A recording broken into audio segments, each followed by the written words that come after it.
Mesdames et messieurs, bonsoir. Au sommaire de ce journal, Martin Bakolé a hissé haut l'étendard national.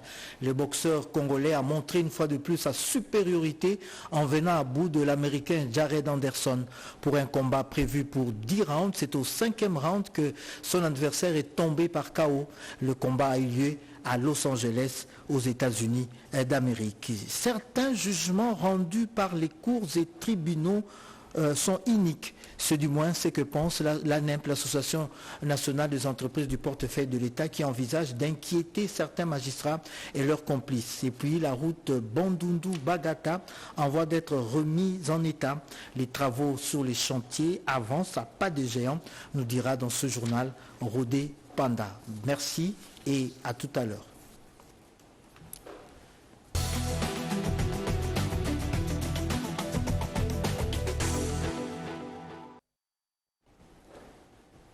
Tôt ce matin, à 1h30, heure de Kinshasa, le boxeur congolais Martin Bakolé a battu l'Américain Jared Anderson à Los Angeles, aux États-Unis, devant son public. L'Américain vient ainsi de concéder la toute première défaite de sa carrière professionnelle. Martin Bakolé a donc déchiré le brevet d'invincibilité de Jared Anderson. Yvette Makuntima pour le commentaire. Bakolé, seconds away from the biggest win of his life. Martin Bakolé has Big Baby bouncing off the ropes and he's done it. C'est au 5e round que Martin Bakolé a achevé son adversaire du jour, l'Américain Jared Anderson, devant le public entièrement acquis à la cause de son challenger. Body shots. That's going to be it. We thought this could be fight of the night, and boy, is it playing out like it could be if Bakolé lands. Les 5 premiers rounds étaient équilibrés et visiblement l'Américain n'a pas pu supporter le coup lui asséné par le Congolais qui était décomplexé dès les premières minutes de ses combats. Is this the end of Anderson? Devant son public à Los Angeles, aux États-Unis d'Amérique, Jared Anderson a connu la première défaite de sa carrière professionnelle. Le 21e combat était fatal pour lui. Martin Bakolé a eu la maîtrise, mais aussi les mérites d'avoir honoré la République démocratique du Congo avec cette victoire. Heavyweight champion Martin Bakolé.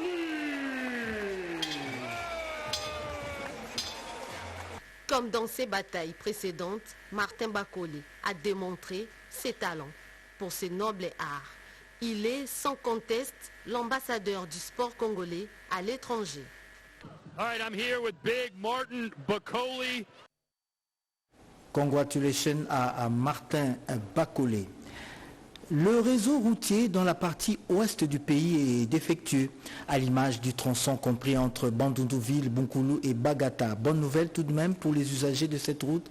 Les tracteurs et autres engins s'activent sur le chantier et les travaux s'accélèrent à un rythme satisfaisant. Enfin, la société privée Adi Construit vient de reprendre les travaux de réhabilitation du tronçon routier Bandundu-Bonkulu-Bagata sur la RN17, RN9. Après quelques mois d'arrêt des travaux, l'ingénieur Johnny, trouvé sur place, explique ce qu'a été à la base de cet arrêt. Ça y a eu un petit souci financier. Vous êtes sans oublier que depuis un certain temps, disons juste après les élections, il y a eu une mesure interdisant le gouvernement de décaisser les fonds pour les travaux, en attendant l'avènement du nouveau gouvernement. Ces travaux, qui entrent dans le cadre du projet PDL 145 territoires, volet infrastructure routière, sont reprises grâce au leadership du directeur général de l'Office des routes, le professeur Janongo Kangala, dans son service en province que dirige l'ingénieur Miseka Moubake Michel, assure la supervision des travaux et les contrôles du bureau technique des contrôles BTC. Ils sont permanents, ils sont avec nous, à l'Office des routes, et les BTC, ils sont là, on travaille avec eux. Mais quelle est la technicité appliquée par Adi Construit pour la réhabilitation de ces tronçons routiers? Ingénieur Johnny. Nous avons voulu profiter de cette saison sèche ici pour attaquer les points chauds. C'est-à-dire partout il y a des bourbiers. D'ailleurs, il faut poser la question à la population environnante, aux riverains, ils vous diront que cet endroit, par exemple, c'est parmi, ou si pas parmi, les premiers points chauds de ces tronçons ici. Au stade actuel, les travaux sont déjà arrivés à presque 75 km en partance de Bagata, soit au village Kinkiar, mais quelques points chauds laissés au niveau du village Mouchipentan seront également touchés. Les travaux évoluent à pas de géant et à la grande satisfaction de la population qui remercie le chef de l'État, Félix-Antoine Tshisekedi Tshilombo, visionnaire de ces projets. Aujourd'hui, ce tronçon routier est praticable. Les véhicules roulent sans être embourbés, contrairement aux jours précédents. Félicitations à notre président. En tout cas, félicitations à notre président Nabiso. Il faudrait noter que dans le cadre du projet PEDEL 145 territoires, volet infrastructure routière, la province d'Ikwilu est bénéficiaire de quelques tronçons, notamment 622 Gungu, Ingudi Idiofa Kabombo Bak, Bandundu Bonkolo Bagata, Petit Kassai, Bolongo, pour ne citer que c'est là. Du Bandundu, nous allons nous rendre au Kasaï central où le pont Moubiaï vient d'être remis en état 60 ans après sa construction. L'inauguration de ce pont intervient 8 mois seulement après les lancements des travaux. Il aura fallu attendre 62 ans après pour que la population du territoire de Demba, dans la province du Kasaï central, esquisse de nouveau un ouf de soulagement de voir le pont Moubiaï reconstruit, cette fois-ci en matériaux durables. Et c'est grâce à l'implication personnelle de Rémi Kankou Moubiaï et Henri Mbouyi Moubiaï, tous deux fils de l'ex-ministre provincial de Travaux publics, Moubiaï Toumba Patrice, initiateur de ce pont en 1962. L'inauguration tant attendue de ce pont a finalement vu le jour 8 mois après le go de travaux. En présence du conseiller du chef de l'État Rémi Kankou Moubiaï, du chef de secteur de Lusongé Willy Beya et du chef de groupement Chita Kayoka Chiyamawaba Kwamwanza, la population de ce coin a été comble de joie pour ce geste, grandeur nature. Long de 25 mètres, le nouveau pont se jette sur la rivière Mwanzangoma et relie la mission catholique Kabuluanda, les villages de Chimbadi, Kapombe, Bakwamwanza. Chef d'œuvre de l'ingénieur Innocent Pouna Masiala, ce pont facilite de lors la mobilité aux commerçants ambulants logés dans les villages Beyamwanga, Mission Kabuluanda, Chimbadi, Bakwamwanza, Bakwabumba, Chisuyi, Bakwambouyi et qui désirent traverser la rivière Mwanza Ngoma à sa partie supérieure vers le territoire de Demba. 2 orphelinats de Kisangani ont reçu la visite de la ministre des Affaires sociales. Au premier, les kits scolaires ont été remis et au second, des tôles pour la finition de l'école. Les pensionnaires de l'orphelinat Marie-Antoinette Mobutu à Kisangani peuvent être rassurés de leur retour à l'école le mois prochain. La ministre des Affaires sociales, Action humanitaire et solidarité nationale, Aziza Mounana, a tenu parole, comme elle l'avait annoncé au moment de la remise des lampadaires pour les étudiants et élèves. Plusieurs kits scolaires ont été remis à la direction de l'orphelinat. Pour la première fois, après 30 ans, Maman Aziza Mounana, c'est une femme experte, une femme qui a l'expérience dans le sens de l'humanité. C'est une femme qui a retenu notre attention.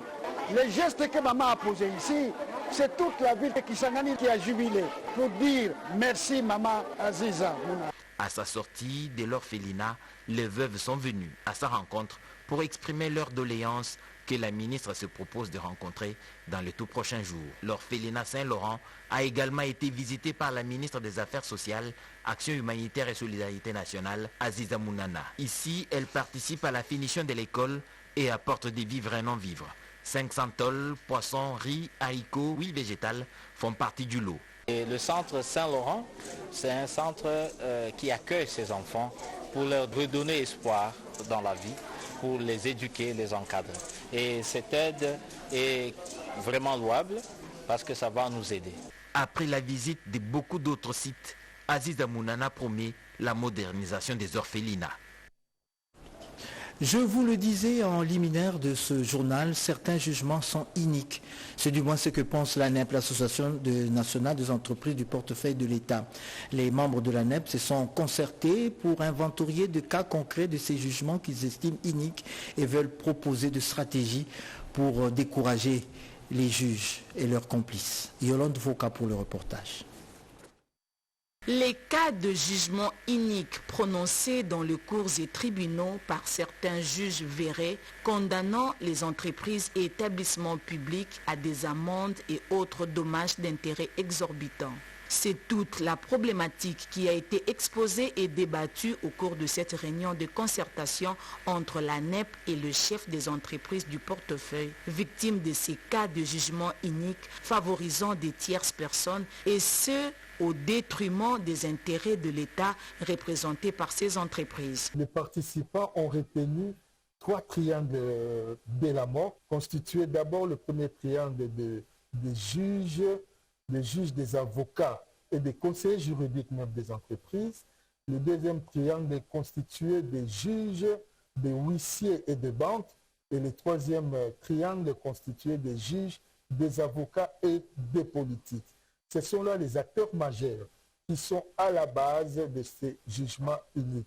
Il s'agit là de certains juges, avocats et certains conseillers juridiques des entreprises. Certains cas ont été présentés, notamment les cas de la CVM avec l'agence Courage de Jean-Thomas Kassakassa et aussi les cas de Agemi Pelemongo avec l'ONATRA et la CVM. Et la primaire pour la présentation de ces cas est réservé à son Excellence, Monsieur le ministre du Portefeuille, qui a la charge de suivre et de gérer ces dossiers de jugement unique. Tous ces cas concrets détectés par les conseillers juridiques des entreprises du portefeuille, appuyés par des pratiques avilissantes, méritent des sanctions sévères contre les détourneurs des deniers publics en complicité avec le cadre des entreprises et juges véreux. Les gestionnaires des entreprises saluent cette démarche. Insalubrité, embouteillage, construction anarchique, voirie urbaine, Koulouna, autant des travaux d'Hercule auxquels fera face le nouveau gouverneur de la ville de Kinshasa. Lors de son investiture, ce week-end, Daniel Mbumba a égrené ses priorités étalées sur 5 ans avec une enveloppe de près de 9 milliards de dollars américains. Edith Chala. Convoquée pour la circonstance, l'Assemblée provinciale de Kinshasa a approuvé le programme d'action du gouvernement provincial 2024-2028 présenté par le gouverneur Daniel Mbumba Lubaki et l'a investi par la même occasion.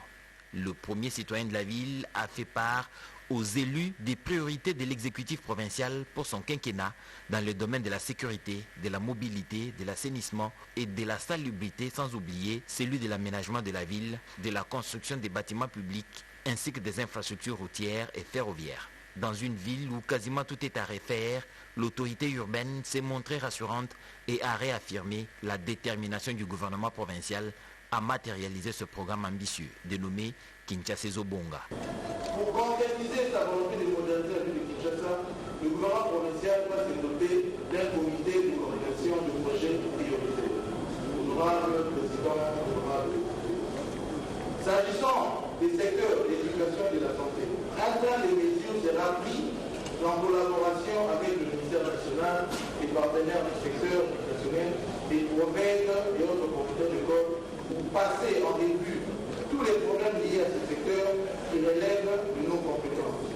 Ce programme prévoit également la prise en charge de plusieurs autres secteurs tels que la santé, le développement agricole, l'éducation et bien d'autres. Dans l'ensemble, le programme quinquennal du gouvernement provincial de Kinshasa est chiffré à 10,9 milliards de dollars américains sur 5 ans.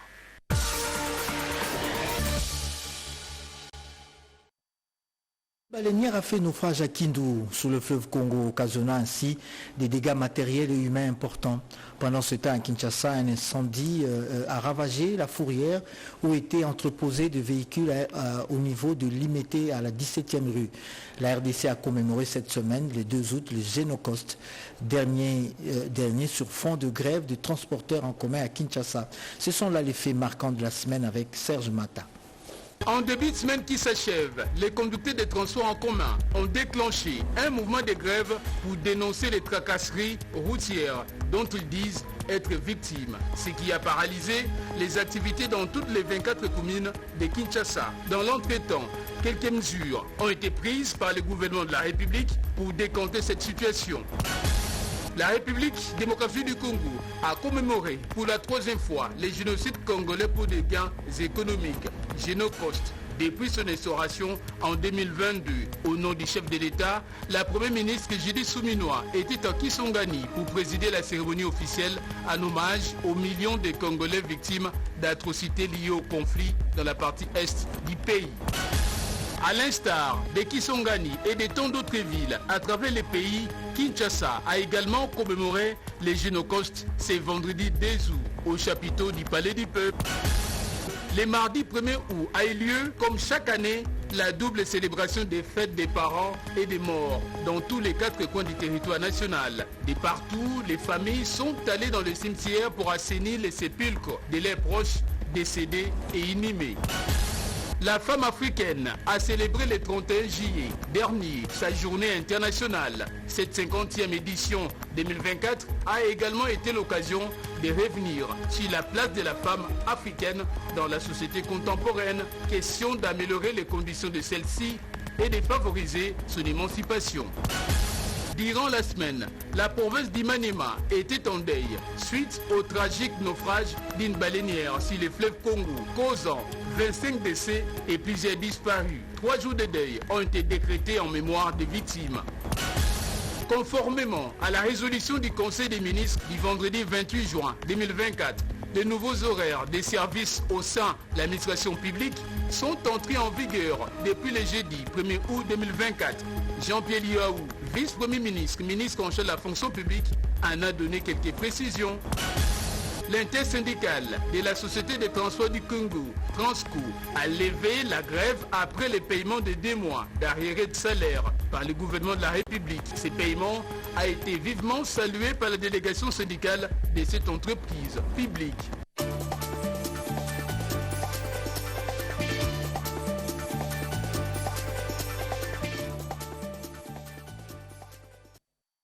Si vous n'avez pas lu les journaux pendant la semaine, eh bien Jean-Pierre Dolo Demazou vous en fait cette revue.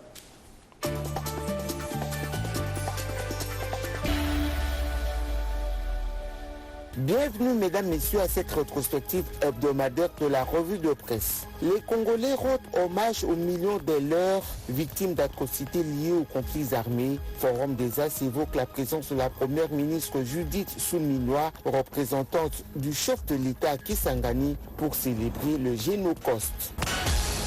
L'accusé Paul Kagame charge les États-Unis d'Amérique. Le président rwandais écrit le maximum, a accusé le pays de l'oncle Sam d'exploiter les minerais de la RDC de manière effrénée. Selon l'homme fort de Kigali, les États-Unis tirent d'importants bénéfices de l'exploitation des ressources minières de la RDC. Une autre forme d'attaque rwandaise, Paul Kagame et ses sbires brouillent le système GPS des avions dans le Nord Kivu, dénonce la référence plus, un acte qui a poussé la RDC à saisir l'OACI, l'Organisation de l'aviation civile internationale. Les forces armées de la RD Congo aux aguets dans le Massissi au Nord Kivu, à en croire Politico.cd, les vaillants combattants congolais ont déjoué une double attaque de RDF 1-23 dans cette partie du pays. 5 rebelles ont été tués. Corneille Nangaa et consorts écopent de la peine de mort, note actualité.cd. Le ministère public a tranché. Le président du mouvement politico-militaire Alliance du Fleuve est condamné pour crime de guerre, participation à un groupe criminel et trahison. Un brin d'espoir dans le processus de paix de Luanda. africanewsrdc.com parle d'un accord de cessez-le-feu conclu à Luanda en Angola entre les délégations RD congolaises et rwandaises sous la médiation du président angolais.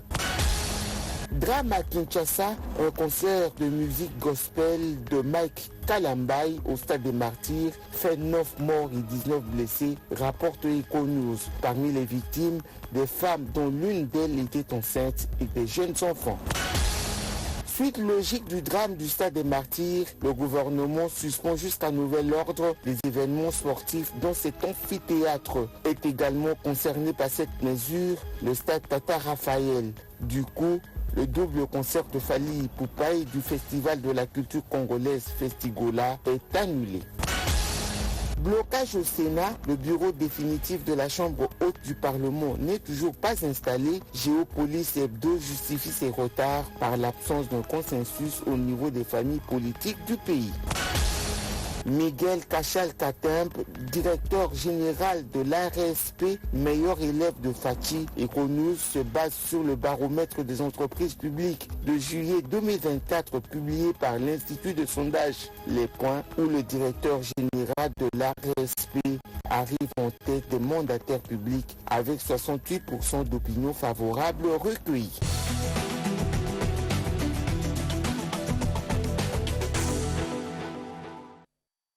L'Agence nationale d'électrification vient de mettre au point de centrales solaires. Les villes de Kikwit et d'Idiofa en sont le premier bénéficiaire. À Kikwit, c'est lors d'une cérémonie sobre que l'évêque du lieu, son Excellence Monseigneur Timothée Boudica, a réceptionné officiellement les centrales solaires de la mission d'Iyassa de la commune rurale de Bouala, Youlou et Bongayassa. Alors que pour sa part, l'évêque d'Idiofa a officiellement réceptionné les centrales d'Ipanou, de Kilembe, de Yene Mankondo et d'Ishwe Mukongo par l'entremise du directeur général d'Anser.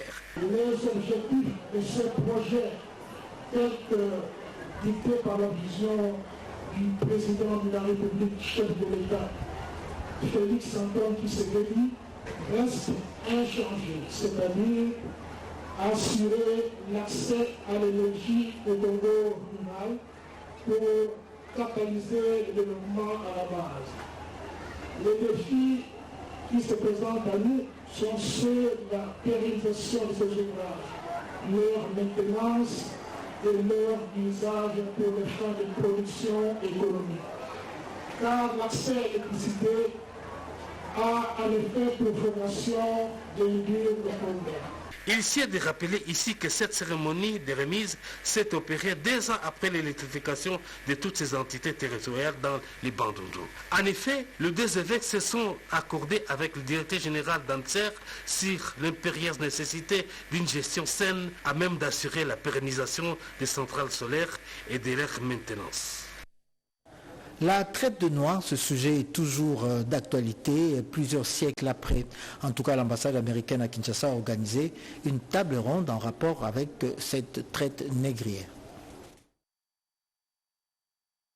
C'est pour apporter un éclairage à l'opinion publique que l'ambassade des États-Unis en RDC a organisé cette table ronde pour commémorer la journée internationale de la traite des personnes. Nombreux ignorent que la traite des personnes consiste à recruter, transporter, héberger et déplacer une personne par la menace, la contrainte, la force, la tromperie ou abus d'autorité afin de l'exploiter. Des pratiques en violation des droits humains. La problématique des jeunes filles qui sont envoyées vers la ville, qui travaillent dans des conditions vraiment de travail forcé.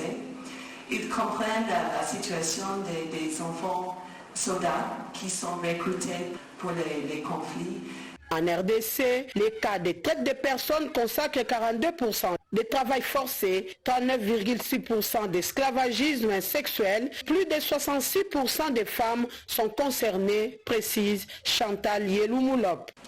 Le souhait de la coordination est de pousser l'agenda, de travailler en collaboration avec le plus grand nombre d'acteurs, particulièrement ceux de la société civile, car l'expérience nous a prouvé que la traite des personnes est une œuvre opérée par un grand réseau. Pour lutter contre ces fléaux, précise le fils Lien Thiello, conseiller principal du projet arrêté, la commission technique restreinte préconise 4 piliers: la prévention en sensibilisant et formant les acteurs, la prise en charge holistique des victimes et des témoins, la poursuite des trafiquants et la collaboration avec diverses ONG, parmi lesquelles la dynamique de lutte contre les trafics humains et la LISADEL. En RDC, depuis que la lutte de la traite de personnes est mise en place, 19 condamnations enregistrées et plus de 180 personnes prises en charge.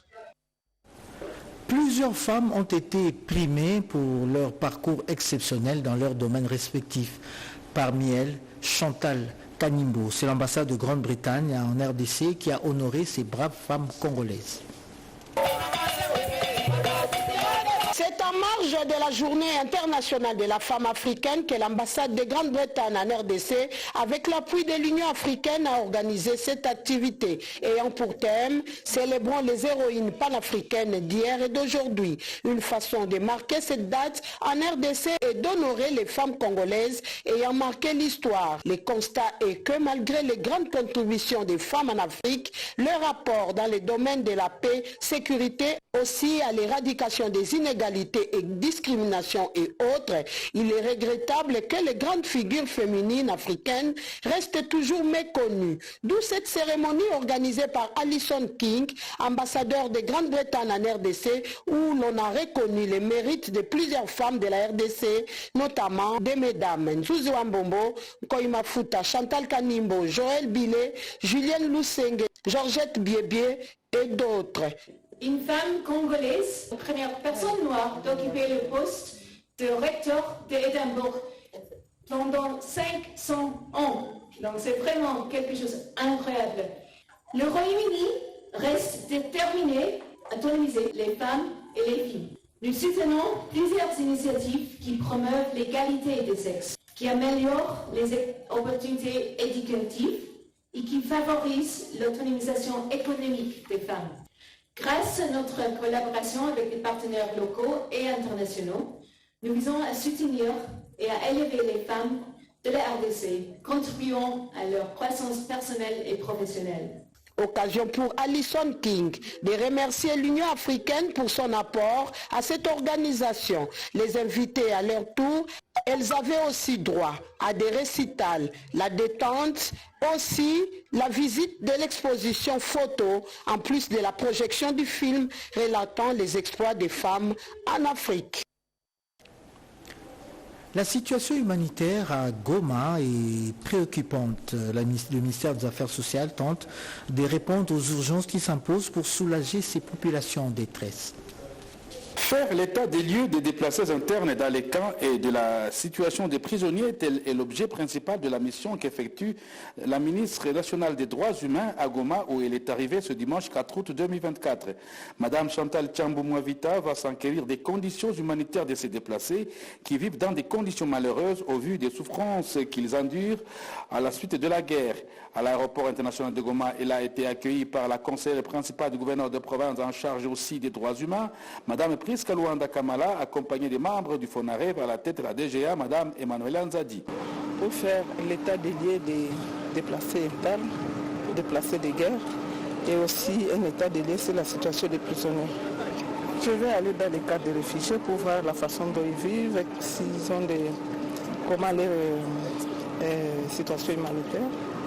Et mardi, il y a la directrice générale de l'OIM qui va se joindre à moi pour chercher à obtenir une solution par rapport à leur situation sanitaire et humanitaire. Sur les t-shirts de l'assistance venue l'accueillir également, on pouvait lire « Non au génocide congolais, la vie est sacrée ».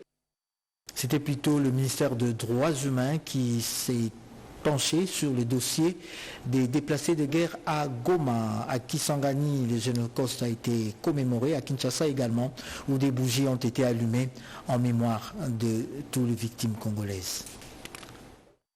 Une flamme éternelle, des bougies allumées au crépuscule à l'esplanade du Palais du Peuple. Un geste fort en hommage à des millions de morts du génocide congolais, mais aussi des victimes des atrocités de la guerre dont est victime la RDC depuis plus de 2 décennies. Sous cette flamme allumée sur initiative du Fonds national des réparations des victimes des violences sexuelles liées au conflit et des victimes des crimes contre la paix et la sécurité de l'humanité FONAREV, se profile un nouvel horizon, vision d'espoir, renouveau, prospérité et surtout la paix sur toute l'étendue du territoire national. Une sinuosité dramatique de l'histoire de la RDC qui devrait interpeller encore et toujours l'Afrique et les restes du monde. Car si jamais ils partaient plus tôt que prévu, que leurs souvenirs ne m'éteignent. Plus jamais seuls. Ces bougies allumées étaient la deuxième étape de la commémoration du Génocide le 2 août 2024 sur toute l'étendue du territoire national. Présent à la première étape, au chapiteau du Palais du Peuple, marqué par de moments forts. Les vice-ministres des Affaires coutumières, Mwambi Dézé, Katouré et Jean-Baptiste, a rassuré du soutien de tous les chefs coutumiers pour que la paix règne en RDC. C'est une journée très émouvante, bien sûr. Vous voyez, nous sommes à l'est, à Rutshuru, lorsque vous entendez parler de Bunagana, de Kishish et de Bambou, nous sommes en plein dans le Rutshuru. Nous subissons ces violences depuis 1996. Elles sont arrivées avec une extrême violence et malheureusement aujourd'hui, tout le monde le sait et les grandes nations se taisent. Il est temps vraiment que tout le monde puisse lever sa voix haut et fort pour dire que ça suffit, pour soutenir les initiatives du chef de l'État. Plus de 300 personnes ont participé à cette commémoration émouvante. Partout où se trouvent à travers le monde, les Congolais ont commémoré les génocaustes. Même ceux qui habitent à la lointaine Serbie se sont souvenus de la date du 2 août. Tout a commencé par un office religieux célébré par le père Alexander, curé de la cathédrale Christ-Roi de Belgrade en Serbie, pour honorer la mémoire des millions de Congolais tombés lors de la guerre barbare de 6 jours entre les armées rwandaises, burundaises et ougandaises sur le sol congolais à Kisangani. Au terme de cette messe, l'ambassadeur de la République démocratique du Congo, accrédité en Serbie, Joseph Kalala Moulamba, a expliqué à la diaspora congolaise vivant dans ce pays les motivations des différentes guerres imposées à la RDC par ses voisins. Joseph Kalala a compati avec les familles des victimes. Sur place, il a appelé les Congolais présents à cette homélie à l'amour de leur pays. Cette activité a connu la participation de plusieurs autorités et membres des corps diplomatiques. Il s'agit de l'ambassadeur de la République d'Angola et de la chargée d'affaires de la Palestine qui est en Serbie. Une marche des dénonciations du génocide organisée par la communauté congolaise de Belgrade a marqué la fin de ces différentes commémorations. Nous allons nous rendre dans plusieurs provinces du pays où cette commémoration a également eu lieu. Suivez cette synthèse. Commémoration du Génocauste ce vendredi 2 août sur l'ensemble du territoire, mais aussi au Kasaï central. À Kanangam, un culte œcuménique a été organisé à l'église Jésus, la porte des Kamaï. Le gouverneur a présenté plus de détails autour de cet événement. Au Maniema, ces plateaux de bougies allumées l'une à côté de l'autre et d'autres amènent une symbolique à travers laquelle la population et plusieurs personnalités de la province du Maniema réunies autour du gouverneur Moïse Moussa ont commémoré la journée du 2 août. Thème choisi, justice et dignité, remords, consternation et prières œcuméniques adressées à Dieu par toutes les confessions religieuses présentes était la seule expression pour implorer la faveur divine et dire plus jamais ça. Culte œcuménique au Sud Kivu en mémoire du génocauste congolais, des millions de morts causés par les Rwandais et ses supplétifs. Le gouverneur Jean Bakolitou et différentes personnalités politico-administratives et les comités de sécurité étaient présents au Haut-Touélé. La commémoration du Génocauste était consacrée à une marche de compassion aux victimes dirigée par le vice-gouverneur Baramatata jusqu'au centre Maranatha. Toutes les confessions religieuses et la société civile y ont participé. À l'Équateur, le culte pour les Génocaustes a été organisé à l'église du Christ au Congo Mbandaka. C'est le vice-gouverneur qui a présidé cette cérémonie entouré des comités provinciaux. Le révérend Ngoï a présidé l'homélie. Dans la ville de Butembo, au Nord Kivu, les maires de la ville, le commissaire supérieur principal, Roger, a été entouré des confessions religieuses et de toute la population, les agents de l'État, pour implorer la grâce divine en fin du retour de la paix en RDC. Drapeau en berne. Dans la ville de Lubumbashi, ce 2 août 2024, le gouverneur Jacques Tiaboula a organisé cette manifestation sur les génocaustes congolais dans une attitude de compassion envers les victimes de guerre. Toutes les autorités provinciales des différentes institutions et services, les confessions religieuses étaient sur place. Se sont réunis au siège de l'Assemblée provinciale du Haut-Katanga. Le gouverneur Banza du Haut-Lomami a initié cette commémoration du Génocauste avec la participation de différentes personnalités de la province. Le pasteur Kakoko Yebela a dans sa prêche souligné l'importance de mettre en lumière cette injustice que subit la RDC. Le gouverneur a rendu hommage aux victimes. Les 7 corps tués à Bouéremana par les M23 au Nord Kivu ont été enterrés ce 2 août 2024, jour choisi pour la commémoration du 2e anniversaire du Génocoste. La cérémonie de mise en terre au cimetière du Génocoste Kibati a été présidée par le ministre des Mines Kizito Pakabomba, représentant du gouvernement national et du gouverneur militaire Pite Chirimwami. Dans la province du Tanganyika, conformément au message officiel de la vice-primature de l'Intérieur, la journée nationale d'hommage aux victimes du Génocoste congolais a été commémorée ce vendredi dans la province du Tanganyika lors d'une messe qui a été dite en l'église catholique paroisse Christ-Roi Académie, avec la participation du gouverneur. Patriotisme, rien que le patriotisme qui doit caractériser la conscience et le comportement de tout Congolais. C'est l'essentiel de l'homélie présidée par le recteur de la cathédrale de la ville de Kabinda, province d'Ilomami, pour commémorer la journée du 2 août consacrée à plusieurs millions de morts au même moment que la cérémonie officielle de Kisangani. Le gouverneur en a profité pour féliciter la décision du chef de l'État de faire de tous ces massacres une commémoration mémoriale. À Kisangani, les populations ont remercié les autorités du pays pour le choix porté à leur ville dans la célébration du Génocoste.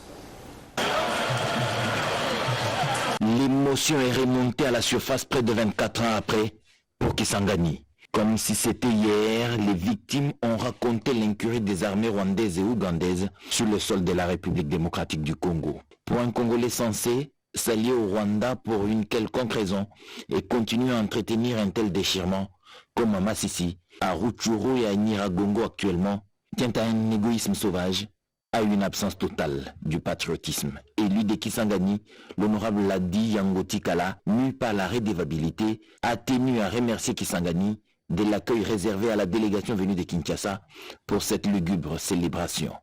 Ladi Yangotikala en a profité pour faire la restitution du travail parlementaire, la production législative, les lois en chantier et les contrôles parlementaires.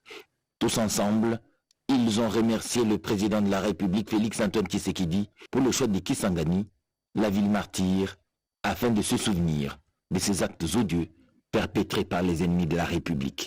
Kisangani a reçu des manifestations de grande envergure pour commémorer la génocide qui a été deux troupes armées dans la ville. Il s'agit de la troupe ougandaise et de la troupe rwandaise. Alors, lors de cet événement, le docteur Yangotikala est rentré pour pouvoir communier avec sa base, leur expliquer ce qui s'est passé ces 2-3 jours durant les activités qui ont reçu même la première ministre. Ce week-end, les disciples de Bacchus.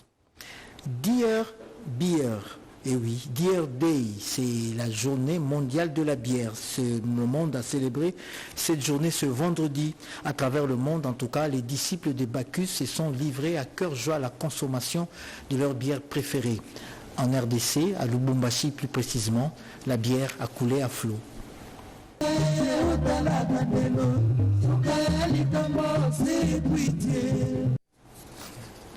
Joséphine Liondo, Yolande Voka et Fifi Mukundi vous recommandent une consommation modérée de l'alcool.